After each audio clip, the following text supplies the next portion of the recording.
Hi friends, big ബോസിൻ്റെ ഏറ്റവും പുതിയൊരു വീഡിയോയിലേക്ക് ഏവർക്കും ഹൃദയം നിറഞ്ഞ സ്വാഗതം. മറക്കാതെ ചാനൽ സബ്സ്ക്രൈബ് ചെയ്ത് ലൈക്ക് ചെയ്ത് കമൻറ്റ് ചെയ്ത് ഷെയർ ചെയ്യൂ. അപ്പോഴിന്ന് ലാലേട്ടൻ വരുന്ന വരവ് തന്നെ നമ്മുടെ പഴയ ലാലേട്ടൻ തന്നെ, മീശ വിരിച്ചുള്ള വരവും ആ നിപ്പും വന്ന ഉടൻ അനുമോളെയും ആദിലയും നൂറയുമാണ് പിടികൂടുന്നത്.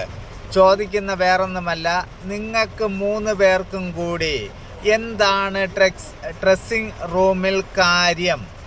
അപ്പോഴേ അനുമോൾ ചോദിക്കും അപ്പോഴേ ലാലേട്ടൻ ചോദിച്ചു, എന്താ അനുമോൾ എന്തോ കിടന്ന് തപ്പിപ്പിടിക്കുന്നേ, മനസ്സിലായില്ലേ?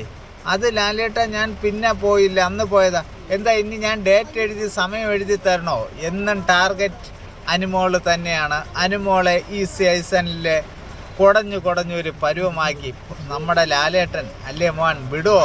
ആരെയും വിടത്തില്ല. അത് കഴിഞ്ഞ് ഈ ആഴ്ചത്തെ ക്യാപ്റ്റൻസി എങ്ങനെയുണ്ടെന്ന് അനീഷിനോട് ചോദിക്കുന്നു. അനീഷ് പറയുന്നു, കുഴപ്പമില്ലായിരുന്നു ലാലേട്ട എന്ന് പറയുന്നുണ്ട്.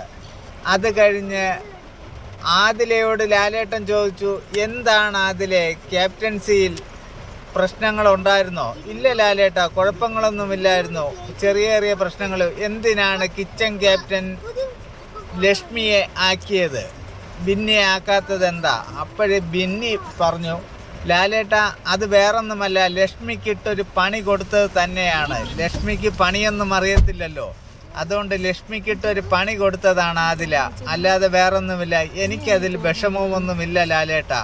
വിഷമമുണ്ടെന്ന് പറഞ്ഞിട്ടും കാര്യമൊന്നുമില്ലേ? കാര്യം പുറത്ത് പോകാൻ മുട്ടി നിന്ന ആളാ, ഇന്നങ്ങ് പുറത്തും പോയി.